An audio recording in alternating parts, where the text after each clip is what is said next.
me a great honor and privilege to introduce our case study to you today. So, Keri-Leigh Paschal is the Executive Director and the co-founder of Nation Builder. For those of you who's not familiar with Nation Builder, it's an initiative within the Maragon group. So apart from her social development work, she's a keen runner. So now she runs all around her house, and she's also a hockey player.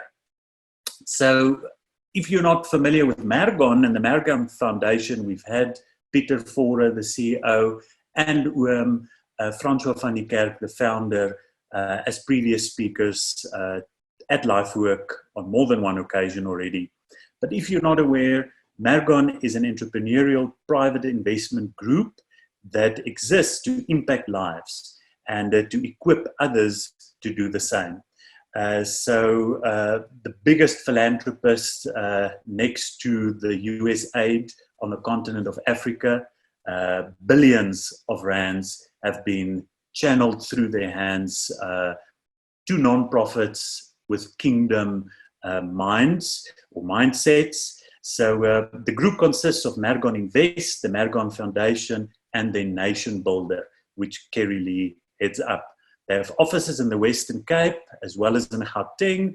They engage regularly with businesses and non-profit partners across the country. So can you join me in giving an applaud and a word of welcome to Keri-Leigh Paschal. Keri, it's your turn to say something to us. Hi, it's wonderful to be with all of you. Thank you so much for having me, Jonah, on your first, I think, virtual session. Yeah, no, it's definitely new territory for all of us. Interesting times we're in, and it's so lovely that you can be joining us today, all the way from Stellenbosch, I believe. That's great. So, Keri, if you don't mind, maybe just telling us a little bit about yourself. Anything interesting, and just giving us that bit of background. This is your chance to practice your elevator pitch. So I'm born and bred Pretoria girl. So I lived in Pretoria most of my life. And after university, I studied a BSc in biochemistry, which is quite different to what I'm doing now. So the coronavirus is actually quite interesting to me. I specialized in HIV after that. And then I moved to the UK for a year only. I did a lot of random work. I did teaching and I was barista and all sorts of interesting things. But ended up doing working for a marketing and advertising company over there. And then came back to South Africa, studied my PGCE so that I could teach. Only taught while I was studying that, and then went back into the biochemical arena, but around marketing and branding. So mixing those two worlds. And then I really wanted to do something that would make a bigger difference. And what was amazing was I chatted to now my predecessor. I didn't know her. Someone sent me her contact details. And then we had a coffee, and she happened to work at Maragon, which I knew nothing about. And we had a great chat, and 2 weeks later she phoned me to say, we wanting to expand the team, would you be keen? So that is how I transitioned from going from biochemicals into philanthropy. And that was 9 years ago. So I've been now at Maragon for 9 years, and really have enjoyed learning so much about generosity and the multifacetedness of generosity. Well, great stuff. On a personal front, are you married? Do you have kids? So married to one husband. People always say that about one wife, so I figure why not? And he is American. And I saw on the questions that I got, there's some interesting facts about my husband. So he is American, and he came to South Africa to start a ministry and was elder of a church and all those things. And I met him through Maragon, strangely enough, because he was looking for funding. And we met, and the first thing he told me was that he was going on a pub run. And I thought, sure, a pastor that'll go on a pub run. I'm listening. so that's how he got my attention. But yeah, it's just the two of us. We don't have any kids yet. But yeah, we've been married for about 6.5 years. Well, great stuff. For those who might be watching us now, who's not aware of the Maragon Foundation or Maragon Foundation and Nation Builder, do you mind just taking a few minutes and telling us what it is you guys do, and perhaps how people can even partner or get involved somehow? So Maragon, as Ruan so kindly explained in the beginning, is an investment company. But it's an investment company with a difference. So we have actually 3 different divisions within Maragon. We have the investment team, we have the foundation team, and we have the nation builder team. So obviously the investment team does for-profit investments in the likes of King Price, some offshore investments, but I think King Price is probably the one that you'll know the best.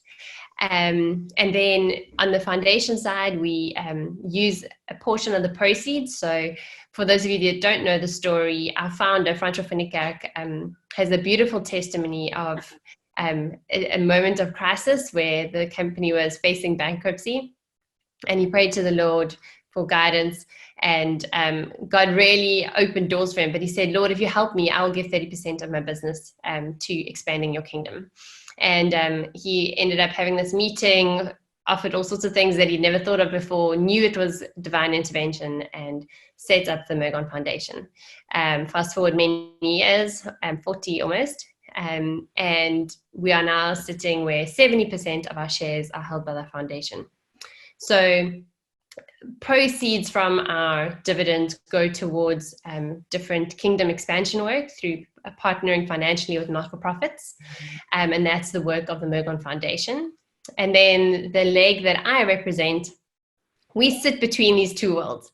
So at Maragon, we benefit from having very for-profit investment thinking in our company, as well as very socially oriented thinking and social investment thinking within our company.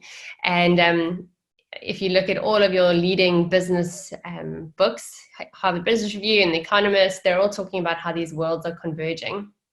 And we've experienced the benefits of having a foot in both worlds. So what we did was Nation Builder was established to sit between the 2 worlds. And so we spend a lot of time talking to the not-for-profits that the Maragon Foundation partners with to understand the needs on the ground, what's working, what's not working. And then we interface with the business sector, a lot of corporates and medium-sized enterprises, and help them understand how to best partner with the not-for-profit sector. So how can you ensure that your generosity is going to be effectively deployed and have greatest impact? Because we make a lot of mistakes and cause a lot of heartache that we can actually do so much more, and it's all unintentional. So if we just educated properly, we would make better investments. So Nation Builder is really there to help businesses build our nation through responsible social investing. Thank you for that introduction then. I know you guys don't like necessarily mentioning numbers, but I want to put you on the spot here a little bit. It's all friends. It's a few friends joining us in this discussion today. Do you mind telling us how much money you guys more or less gave away last year, and perhaps even in total over the last few years? So for the last 3 years, we've given around 100 million annually to not-for-profit organizations. I'm not sure the collective amount of the last 40 years. That we need to calculate sometime. But so that's how much the foundation distributes. And then through our network, where we work with private philanthropists and corporates and a different business community, that community of donors, their collective spend is about 800 million rand. Those are big numbers. I mean, it sounds like telephone numbers to me. Hundreds of millions given away to non-profit causes, and all different types of non-profits as well. I think it's amazing, and we guys really applaud you for that. Now, focusing on Nation Builder a little bit more, and maybe how people can get involved with that. A good friend of mine, the CEO of Oasis Water in South Africa, Maynard Oosthuizen, is a big fan, and for that matter, all of their executives. So they introduced me to Nation Builder several years ago already. And in a nutshell, and forgive me if I'm then pitching it wrongly or incorrectly, they always explain to me the easiest thing is for a business organization to connect with Nation Builder, and you guys facilitate a process where you help that business discover, call it their calling or their, passion surrounding generosity. So is it orphans? Is it wildlife? Is it churches? Is it missions? Where do you feel is your sweet spot? You connect then that organization with, say, 2 or 3 or several nonprofits, which you guys rigorously vet out on an annual basis. Is that more or less correct? So we definitely do that. We've also, over the last 4 years, started communities of practice. So we have, I suppose for this audience, it would not necessarily be for the corporates. We have corporate social investments that meet, and we've moved a lot into peer learning and co-creation. So there's a lot of co-creating, a lot of peer learning that we do. And we find that the accountability is amazing when you have a group of business leaders together, co-creating and collaborating, as opposed to us going on an individual journey with you. So we now do it in a more collective setup, but it's exactly the same motive. It's helping people identify how they can best orient their business to make sure that they impact and build our nation. If people want to get involved, do they Google Nation Builder? Absolutely. So our website is proudnationbuilder.co.za. Please don't go to .com. That's a PR agency that Donald Trump used. But so proudnationbuilder.co.za is ours, or any social media handles. We're on all of them. If you just look for Nation Builder. Great.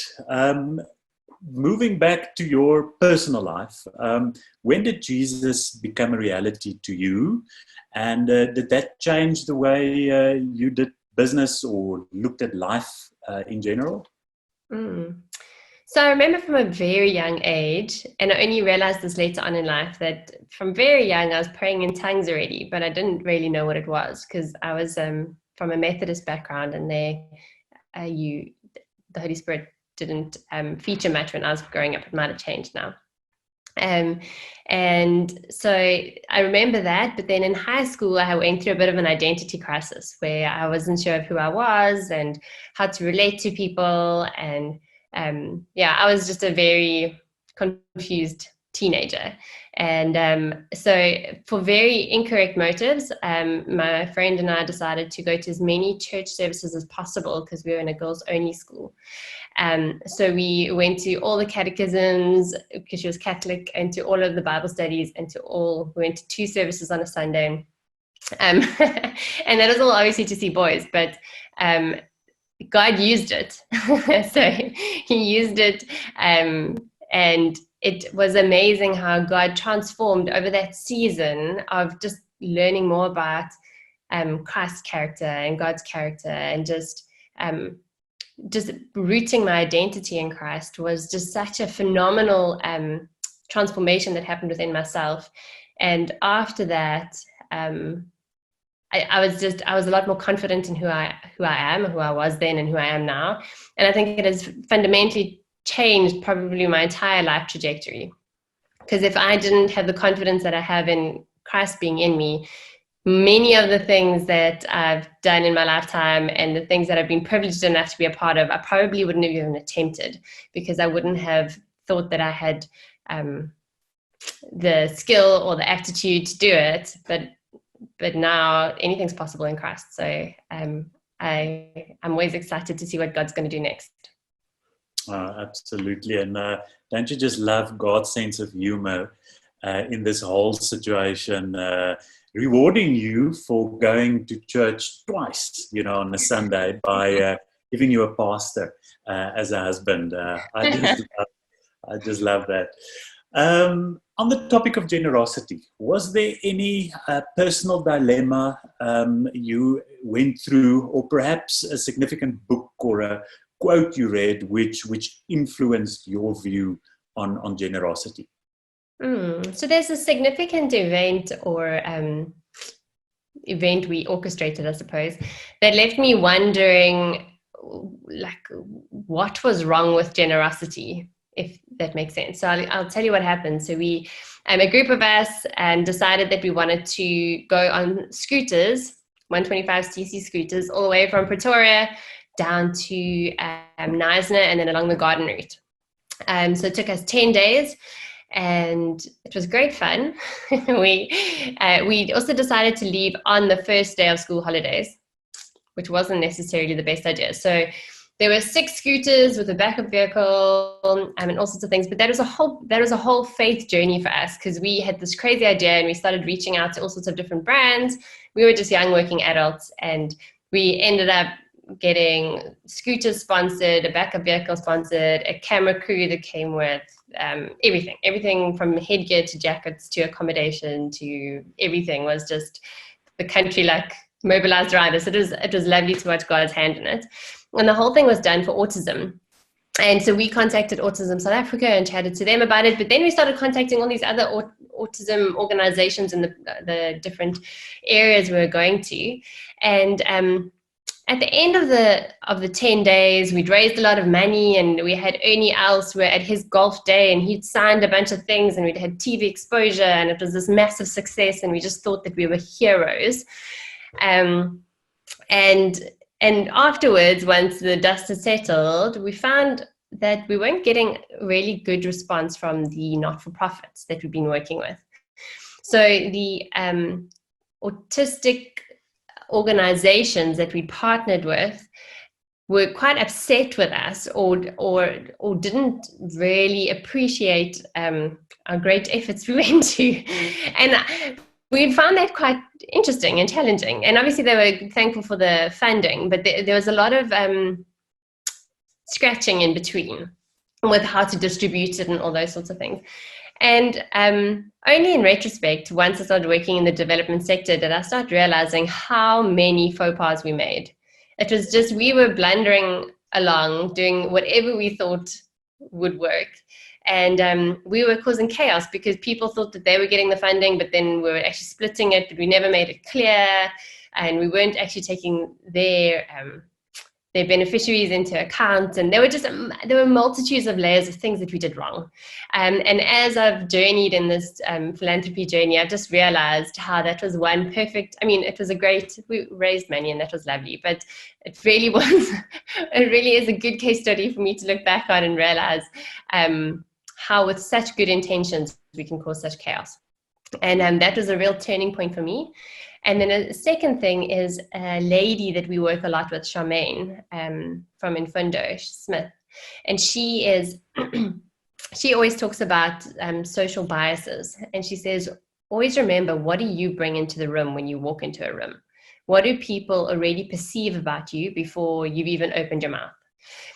And that has been something that has totally shaped the way that I view generosity, because it actually relates to dignity. So often we'll go into a room and people will see you as a person of power, and then they'll shrink back because of your perceived power that you have in the room.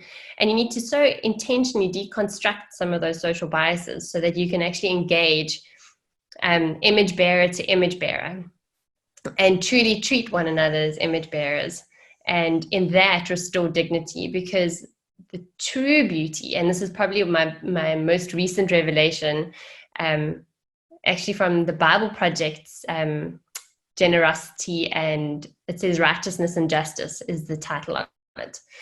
It's a beautiful clip that the Bible Project's put together, and it's all about how generosity and dignity are so closely linked. And if you want to be truly generous, generosity is rooted in restoring dignity. And do we actually know how to restore dignity, or do we think we know? Yeah. Wow. No, those are profound words. Any advice, for Christian business leaders, especially in the light of the current global challenges we face? Perhaps a few practical ways in which people could be generous, even during this time? Absolutely. So there's a wonderful initiative that's been started by an organization called For Good, and they have online volunteering. So if you are sitting at home at the moment and you've got graphic skills, or you've got accounting skills, or whatever it is, if you would be willing to give some of your time, you can actually volunteer your time through the platform, which I think is phenomenal. There's also obviously your local municipalities. All the municipalities are sort of the kingpins at the moment, and the not-for-profits are working with the municipalities mostly around relief and homelessness. Those are at the moment we're catering for the bottom of Maslow's pyramid. We're catering for basic human needs. So that's what the municipalities are. A good point of contact. There's normally a drop-off point for you to drop off groceries if you'd like, or you can contribute into bank accounts, because mobility and moving around to pick up volunteered goods is quite difficult with the lockdown. But then lastly, Maragon Foundation or Maragon Group has actually put together a gap fund. So the idea with the fund is to stand in the gap for the not-for-profits. And this fund is obviously going to be administered by Maragon, which is a huge benefit because Maragon has many years of experience in how to deploy capital effectively. And so we are looking at elements of relief work, but our biggest concern is around sustainability. And I was actually on a call this morning with 76 different entities from not-for-profits and the donor community. And the donor community is very concerned, the sort of social investment community is very concerned about the sustainability post-COVID. So we're all putting money into relief work right now, which we understand. It's important because right now there's needs for people to be able to, have food on their table for another day. But there's also reality as post-COVID, once lockdown isn't a reality and whatever it looks like after that, there's going to be lots of people without work and needing our not-for-profit sector. So the GAP Fund is looking at mobilizing money for not-for-profits across South Africa to be able to keep their doors open as their funding is decreasing because businesses are taking strain, international donors are pulling out.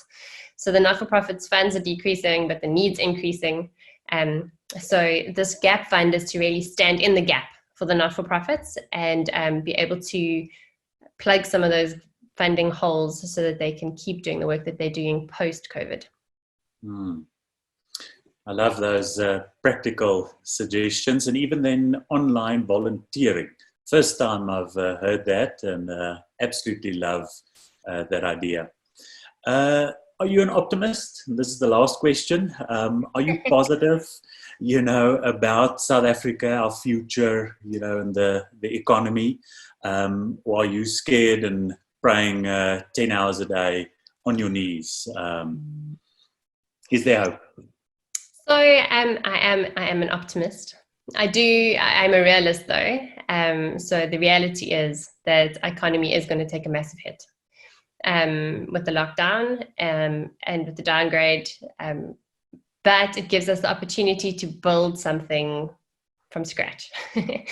And that means that, and there's been a lot of, I'm sure you've read a lot of the articles, I read all the more socially oriented ones, just on how we can build a new type of economy going forward that is a lot more inclusive, and that actually addresses, we're starting to realize how important it is to make sure that we have more equality in our country, because the reality is that things like this pandemic start highlighting the gaps that we have in our economy. So how do we rebuild from where we are? And we're going to have a very different South Africa on the other side. I was just talking to a not-for-profit before this call, and he's definitely not an optimist right now. And he was saying that it's really tough out there, and that he's personally concerned about what South Africa is going to look like on the other side. And I said to him, sure, it's interesting because we're sitting in our homes and our realities haven't really changed very much outside of not being able to leave. But for the not-for-profits, they're seeing the absolute changes. They're seeing they're just seeing what's actually happening on the front lines. So I do think our country is going to look very different, and it's going to be challenging. But I think if we all rise to the challenge, we are going to end up with something more beautiful on the other end. So with a bit of pain, there's always beauty. So let's push through the pain to get to the beauty on the other side. Yeah. Absolutely. Thank you so much, Keri-Leigh, for those inspirational yet practical words. And I firmly believe that even the business people listening to us now or watching this later, I firmly believe that God is going to use this time, even turn this curse into a blessing. And there are people listening to us where God is going to give you new ideas to, first of all, do your business in a different way, perhaps, but even to start new businesses. So I think never before in history has the church and kingdom businesses had this type of opportunity to really rise up and post-lockdown start creating jobs and stimulating the economy. So our thoughts and prayers to you guys at Nation Builder and the Maragon Foundation and all the nonprofits you work with on a regular basis. May you guys continue to grow from strength to strength. Thank you so much for your time. If everyone can join me and give her a virtual round of applause. There at the bottom of Zoom, there's that reaction button where you can give a thumbs up or a nice little hand clap. So thank you so much, Keri-Leigh. We appreciate your time. Thanks so much. Enjoy the rest of your day. Thank you.